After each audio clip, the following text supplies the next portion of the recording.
I was a believer. I was a Shia Muslim. It's a little bit different than Sunni Islam, which is the Islam I think a lot of people are familiar with. Shia is a little bit different. It's the kind they practice in Iran.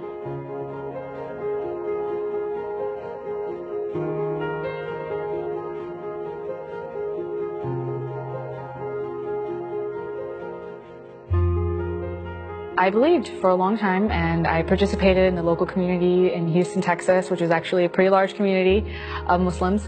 And I did that for a long time until I decided that it doesn't make any sense.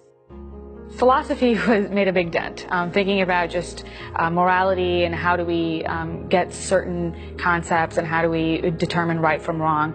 As soon as I started looking into what Islam really wanted out of me and what they wanted me to believe, I thought that a lot of this just doesn't feel good or moral or right. So that was, I think, the first thing that I started thinking about before I left. Islam is a gendered religion in the sense that if you are a Muslim, or if you're a Muslim woman and you're a Muslim man, you're going to practice Islam very differently. Those mean very different things to you. What it means to be a good person is two very different things because those roles are set out for you pretty early. That was something that fundamentally didn't feel right to me at my core, especially since I grew up in the West. So I could see that there were people who lived a more egalitarian life, and that felt on a very deep level more fair, more correct.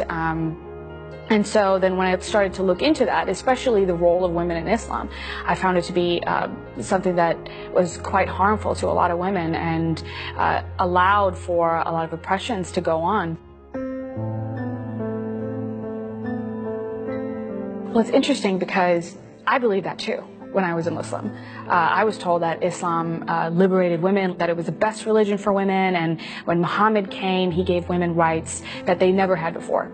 And I believed that, I bought that, and I thought that by making me cover up or encouraging me to cover up, they were protecting me from the evils of the world, and that's because I was special. I was something, that's how they phrase it anyway, that you are particularly special, and that's why you are covered up, like a diamond, they say.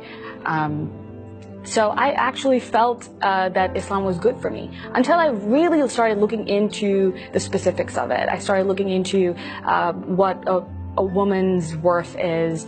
For example, there's a lot of specific parts of Islam that dedicate, 2 witnesses that are female for every 1 male in court. Sharia law tells you how inheritance with men and women is different, and it doesn't really make any sense why a daughter would get less inheritance than a son. And so when you look at it through that perspective, it's very clear that it's not an egalitarian religion. I'm an atheist, and I'm a humanist, I'm a freethinker. I call myself all those things. I think they mean different things to me, and I ascribe those labels to myself. I left religion around the age of 16. I met my first ex-Muslim at the age of 21, 22. And then we decided that it'd be good to start an organization where other people can see the benefits of meeting people like them and having that support. And so we started the Ex-Muslims in North America. We don't proselytize, so it is, we're giving comfort and support to those who have already left. I mean, I'm a civil libertarian, so I think that if you are a Muslim and you believe certain things, you have every right to believe that in the privacy of your own home. I have a problem when those beliefs start harming other people, when they start harming women, when they start harming children. That's when I have a problem, and that's when I want to get involved. Otherwise, if that you're going to do whatever you want in the privacy of your own home, that's perfectly fine with me. So I don't really proselytize. But those who have decided that it's not the religion for them, because it is so difficult to leave, if you are a Muslim, because it is so difficult, I think it's really important to have those support and community networks. I'm very passionate about free speech. And it's especially important, I think, now when we're talking about Islamophobia and we're talking about hate speech and how criticism of Islam can be construed to be hate speech. Some people believe that. I don't. I think anti-Muslim bigotry, which is bigotry against Muslim as a people, and criticism of Islam are 2 very different concepts, and it's very important that we hold them apart as much as possible so that our dialogue can be constructive, truly constructive. And there's so many people who want Islamophobia to mean, and so many Muslims especially, who want Islamophobia to mean criticism of the religion as well, not just the people. They want to conflate those two terms because it's good for them. They don't want people to talk about their faith in a negative way. And I think that that's just such a harmful way of continuing. So I want to encourage people not to use terms like that and openly criticize all bad ideas. I know when I thought to myself, I think I'm an atheist. I think I'm not going to buy any of this.